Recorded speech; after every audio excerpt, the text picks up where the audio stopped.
Hello students, welcome back. Now इस video में हम यहाँ पे एक्सरसाइज 1.6 जो कि इस चैप्टर की आखिरी एक्सरसाइज है उसको हम यहाँ पे कंप्लीट करने वाले हैं और इसी के साथ हमारा चैप्टर कंप्लीट हो जाएगा। लेकिन ये एक्सरसाइज को शुरू करने से पहले कुछ हर बार की तरह लॉज, रूल्स एंड रेगुलेशंस हम समझेंगे।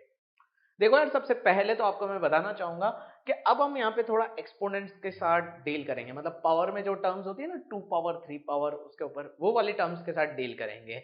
तो उसके लिए हमें थोड़े लॉज ऑफ एक्सपोनेंट्स पढ़ने होंगे। बहुत सिंपल है, बहुत ईजी है।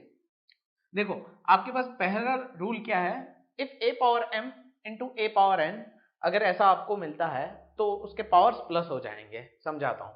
मान लो आपको 2 पावर 5 मिलता है एंड 2 पावर 8 मिलता है। नंबर दोनों सेम है ना, उसके पावर अलग अलग है। नंबर सेम है तो पावर प्लस हो जाएंगे, हो जाएगा 5 प्लस 8, हो गया 2 पावर 13। तो ये पहला रूल है। ऐसा ही दूसरा रूल है, मान लो आपके पास है 2 पावर 5 एंड उसके ऊपर है पावर 3। मतलब एक ही नंबर है, ब्रैकेट के अंदर एक पावर है, ब्रैकेट के ऊपर एक और पावर है, तो इस बार ये दोनों पावर मल्टीप्लाई हो जाएंगे। मतलब 5 3 जा कितना हो जाएगा, 15। सो ये हो जाएगा 2 पावर 15। तो ये दूसरा रूल है। तीसरा रूल क्या कहता है कि मान लो नंबर सेम है लेकिन न्यूमरेटर डिनोमिनेटर में, जैसे कि 2 पावर 8 है और 2 पावर 5 है। याद रहे, अभी हम नंबर सेम है वैसे ही बात कर रहे हैं, वैसे ही नंबर की बात कर रहे हैं। नंबर सेम है लेकिन पावर अलग है, लेकिन न्यूमरेटर डिनोमिनेटर में। तो इसका आंसर क्या होगा, 2 पावर 8 माइनस 5। तो क्या आएगा आंसर, 2 पावर 3। समझ में आया? तो ये 3 रूल थे। अब चौथा रूल क्या है? चौथा रूल ये है कि अब नंबर अलग अलग कर दिए लेकिन पावर सेम कर दिया। मान लो कि 2 पावर 4 है और 3 पावर 4 है। तो अब होगा क्या पता है, आप यहाँ पे 2 3 जा 6 लिख सकते हो और यहाँ पे पावर को 1 कर सकते हो, तो भी आंसर सेम ही आएगा। क्लियर? समझ में आया? ये 2 3 जा 6 हो सकता है और पावर यहाँ पे मर्ज हो जाएगा, लेकिन ऊपर ऐसा नहीं होने वाला है। मतलब यहाँ पे आप ऐसा बोलो कि 2 2 जा 4 कर दूं फिर पावर को एक साथ लिख दूं एक ही बार, तो ऐसा नहीं हो सकता है। ठीक है? तो ये 4 अलग अलग रूल्स है जो कि मैंने एग्जाम्पल के साथ आपको समझाया। लेकिन एग्जाम्पल की कमी हमारे पास बिल्कुल भी नहीं है, क्योंकि 1.6 एक्सरसाइज पूरी की पूरी एक्सपोनेंट्स के ऊपर है। तो चलिए अभी 1.6 एक्सरसाइज को स्टार्ट करके इसको सॉल्व भी कर लेते हैं इस वीडियो में। एक्सरसाइज 1.6 का हमारे पास पहला सम है। पहला सम क्या है, पहला क्वेश्चन है, फाइंड 64 पावर 1/2। क्या है, 64 पावर 1/2। अच्छा, ये 1/2 पावर 1/2 वाला आपको बताना भूल गया मैं थोड़ा। मान लो कि आपके पास है a पावर m/n, मतलब पावर के अंदर फ्रैक्शन दिया हुआ है। तो ऐसे केस में होगा कि सिर्फ फॉर्मेलिटी के लिए मैं आपको समझाऊंगा सॉल्व कैसे करते हैं। सो ये फॉर्मेलिटी के लिए रखना, सिर्फ ये आपका हो जाएगा रूट a एंड ये स्क्वायर रूट नहीं है। डिनोमिनेटर में जो n दिया हुआ है ना वो यहाँ पे आ जाता है, जिससे हमें पता चलता है कि स्क्वायर रूट है, क्यूब रूट है, तो वो n यहाँ पे आएगा।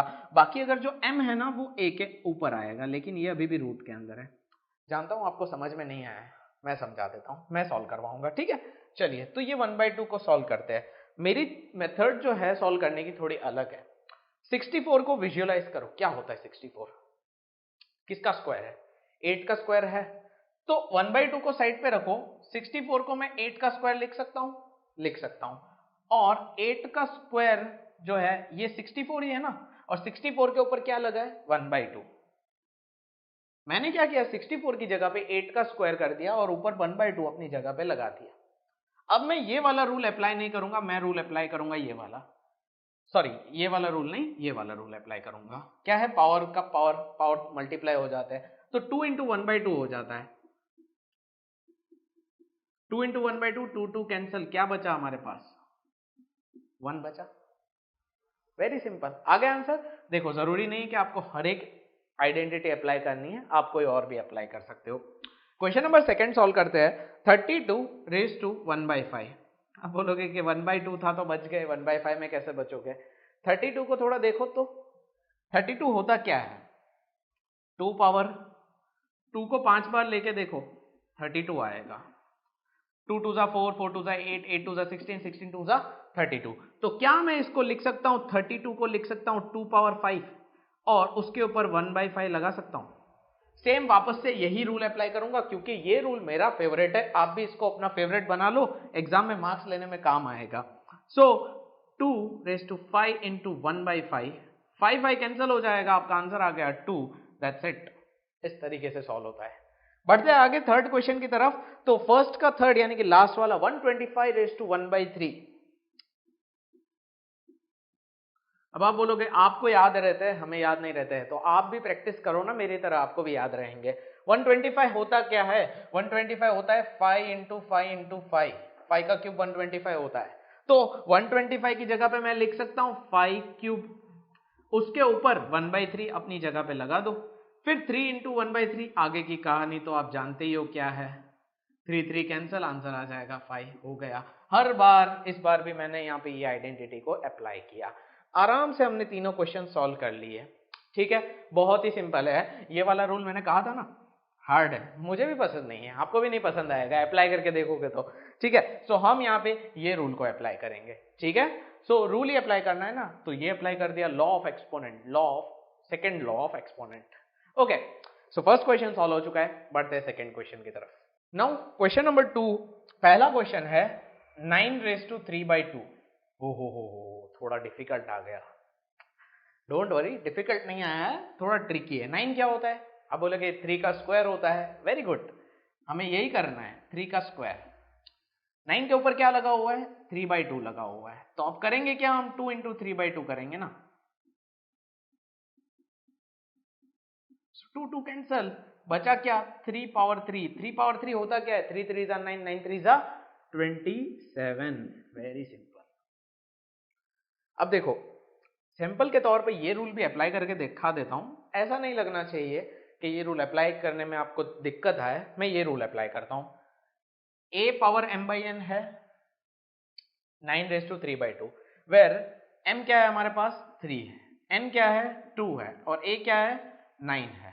अब ये तीनों वैल्यूज को इसके अंदर लगा दो, तो n की जगह पे हम क्या रखेंगे? n की जगह पे 2 रखेंगे, n की जगह पे क्या रखेंगे? 2 रखेंगे, a की जगह पे 9 रखेंगे, और m की जगह पे 3 रखेंगे। ठीक है, सिंपल। 9 का क्यूब क्या होता है?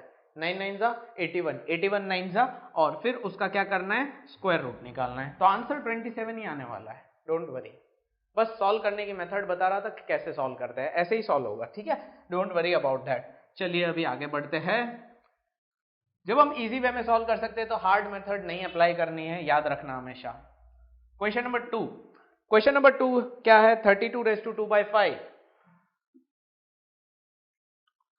सो 32 होता क्या है? अभी थोड़ी देर पहले बताया मैंने, 2 पावर 5, 2 पावर 5⁵2/5। अब आगे की कहानी आप लोग जानते हो, 5 इंटू 2/5, 5 कैंसिल हो जाएगा, 2 पावर 2 आएगा, 2 पावर 2 क्या है? 4 है। बहुत ही सिंपल, बहुत ही इजी। क्वेश्चन नंबर थर्ड की तरफ आगे बढ़ते हैं। थोड़े होमवर्क मैं भी देने वाला हूं आपको, आप खुद करोगे। 16⁵3/4। चलो, 16 क्या होता है? 4 का स्क्वायर होता है, 4 का स्क्वायर होता है। चलो देखो, ये वाला है ना थोड़ा सा मजेदार है सम, इसको मैं थोड़ा आराम से स्पेस लेके, जगह निकाल के इसको सॉल्व करेंगे। क्या है क्वेश्चन? 16⁵3/4। चलो इसको सॉल्व करते हैं। नाउ 16 होता क्या है? आप बोलोगे 4 का स्क्वायर, मानता हूं मैं 4 का स्क्वायर है, करके देखते हैं। अब यहां से कैंसिल करता हूं, 2 2 जा 2 तो रह गया, कोई बात नहीं। 4 क्या है?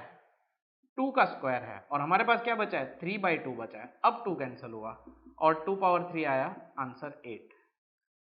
ये थोड़ा डिफिकल्ट हो गया, डिफिकल्ट नहीं हुआ, आपको यहाँ पे देखना चाहिए क्या है? 4 है, मतलब 4 कैंसिल होना चाहिए, तो 16 को आप डायरेक्टली लिख दो 2 पावर 4, फिर यहाँ पे 3/4 लिखो, ये 4 कैंसिल, 2 पावर 3, आंसर यहाँ पे 8 आ जाएगा। इतनी लंबी कहानी करने से अच्छा है ये भी आप कर सकते हो। ठीक है, सॉल्यूशन है। क्वेश्चन नंबर 3 था ये। क्वेश्चन नंबर 4,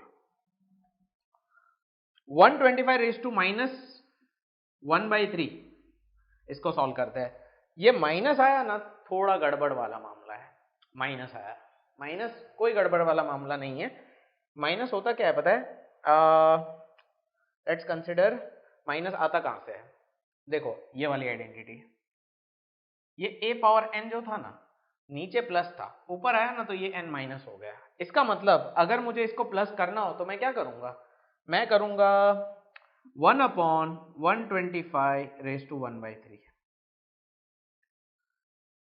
हो गया। याद रखना बहुत ही सिंपल है, जब भी आप डिनोमिनेटर की वैल्यू को पावर के साथ ऊपर लेके आते हो तो पावर नेगेटिव हो जाता है। अगर नेगेटिव यहाँ पे है तो पॉजिटिव हो जाएगा, अगर पॉजिटिव है तो नेगेटिव हो जाएगा। और सेम न्यूमरेटर से डिनोमिनेटर में लेके आते हो किसी भी नंबर को उसके पावर के साथ, तो उसका जो पावर है वो पॉजिटिव होगा तो नेगेटिव हो जाएगा, नेगेटिव होगा तो पॉजिटिव हो जाएगा। ठीक है, बहुत सिंपल। अब 125 इसको सॉल्व करते हैं तो क्या आता है, 125 क्या है, 5 का क्यूब और 1/3, ये 3 कैंसिल हो जाएगा, आपके पास आ जाएगा 5, फाइनल आंसर है 1/5। बहुत ही सिंपल, बहुत ही इजी। ठीक है, क्लियर। क्वेश्चन नंबर 2 आपका हो गया है। अब हम लास्ट क्वेश्चन को अप्रोच कर रहे हैं, फटाफट से कंप्लीट करते हैं। अब हमारा क्वेश्चन नंबर 3 है, उसको सॉल्व करते हैं। क्या है, 2/2/3 इंटू 2/1/5, इसको सॉल्व करना है। सो इसको सिंप्लीफाई करने के लिए हम क्या कर सकते हैं, दोनों नंबर सेम है, दोनों नंबर सेम है, पावर क्या हो जाएंगे, प्लस हो जाएंगे। सो पावर को प्लस कर देंगे तो 2/3 plus 1/5, law of exponent number 1 हमने अप्लाई किया। अब इसको हम सॉल्व करते हैं। सो ये हो जाएगा 10 प्लस 3/3 10 प्लस 3 क्या होगा, 13/15। सो फाइनल आंसर आपका आएगा 2/13/15। क्या इसको सॉल्व करने की जरूरत है, नहीं, कोई सॉल्व करने की जरूरत नहीं, ये आपका फाइनल आंसर है। ठीक है, बहुत ही सिंपल, इतना ही करना है, सिर्फ ये आइडेंटिटी पकड़ के अप्लाई कर देनी है। ठीक है, sorry, law of exponent apply करना। बढ़ते हैं हमारे सेकेंड क्वेश्चन की तरफ। तो सेकेंड क्वेश्चन क्या है, 1/3/3 अंदर भी पावर है, बाहर भी पावर है। सबसे पहले बाहर का पावर सॉल्व करो, दैट मीन्स 1/7 अपॉन में 3/3 के ऊपर भी 7 लग जाएगा। ये पावर जो है ना 7 डिस्ट्रीब्यूट हो जाएगा, इसको भी और इसको भी। 1/7 तो 1 ही होगा, डिनोमिनेटर में क्या होगा, ये वाला रूल भी, मतलब दो रूल अप्लाई हो रहे हैं। ये वाला रूल अप्लाई होगा, 3 7 21, 3/21, ये आपका फाइनल आंसर है। सॉल्व करने की जरूरत नहीं है। इसको थोड़ा और अच्छे से लिखना चाहो तो क्या लिखोगे, इसको हम ऊपर ले लेंगे। ऊपर लेने के लिए क्या करना पड़ता है, पावर को माइनस करना पड़ता है, 3/-21 हो जाएगा। बहुत सिंपल। ठीक है, क्वेश्चन नंबर 3 आगे बढ़ते हैं। 11/1/2 डिवाइड बाई 11/1/4, नंबर सेम है, हाँ सेम है, तो लॉ नंबर 3 अप्लाई कर दो। क्या करना है, सेम नंबर है तो नीचे वाले को ऊपर ले लो, मतलब कि नीचे वाला जो नंबर है वो यहाँ पे निकल जाएगा और n यहाँ पे माइनस में चला जाएगा। तो सेम यहाँ पे भी होगा 11/1/2 माइनस 1/4। ठीक है, ये वाले क्वेश्चन को अलग रखते हैं। तो 1/2 माइनस 1/4 को सॉल्व करते हैं तो हमारे पास आंसर आता है 11 ये हो जाएगा 4-2 डिवाइड बाई 8, ये हो जाएगा 4-2 2/8 एंड 1/4। ये आपका फाइनल आंसर आएगा। आप बोलोगे सॉल्व कैसे किया, एलसीएम लिया मैंने। कैसे करते हैं, 1/2 माइनस 1/4, यहाँ पे 4, यहाँ पे 2, 4 1 जा 4, 2 1 जा 2, अपॉन में 4 2 जा 8, 4 माइनस 2 2 एंड अपॉन में 2 1 जा 2 4 जा, तो 11/1/4 फाइनल आंसर है। ठीक है, ये बहुत इजी है, इतना सिंपल, हार्ड नहीं है। आप इसको बहुत ज्यादा कॉम्प्लिकेटेड मत कर देना। लास्ट क्वेश्चन है 7/1/2 विजिबल है, यस विजिबल है। 7/1/2 इसको हम यहाँ पे सॉल्व करते हैं। 7/1/2 एंड 8/1/2, इसमें हमारा लास्ट फोर्थ नंबर का रूल अप्लाई होगा, क्योंकि नंबर अलग है पावर सेम है। तो क्या करेंगे हम, 8 7 जा 54, 8 7 जा 54, तो क्या करेंगे हम यहाँ पे 8 7 जा 56 एंड उसके पावर में हम लगा देंगे 1/2। ठीक है, आगे कुछ नहीं करना है, बस इतना ही इसका सॉल्यूशन है, क्योंकि यहाँ पे हमने ये लॉ अप्लाई कर दिया। देखो ये इतने छोटे छोटे क्वेश्चन है तो इसको इस तरह से नहीं करना है, आपको साथ में लिखना है कि आप कौन से लॉ को अप्लाई कर रहे हो और इतना डिटेल में करने के बाद आप इसको सॉल्व कीजिए। ठीक है, उम्मीद करता हूं आपको समझ में आ गया है। एंड मिलते हैं अभी नेक्स्ट चैप्टर में, एंड नेक्स्ट चैप्टर को भी इसी तरीके से इंटरेस्टिंग वे में पढ़ेंगे। उम्मीद करता हूं आपको ये चैप्टर बहुत अच्छे से समझ में आ गया है। सो मिलते हैं नेक्स्ट वीडियो में। इसका अच्छे से रिवाइज करना, रिविजन करना, परफॉर्म सारे एग्जाम्पल्स भी सॉल्व कर लेना। मैंने यहाँ पे कोई कॉन्सेप्ट बाकी नहीं रखा है, पूरा चैप्टर आपको अच्छे से समझा दिया है। सो इसी के साथ मिलते हैं नेक्स्ट वीडियो में, तब तक के लिए गुड बाय, टेक केयर।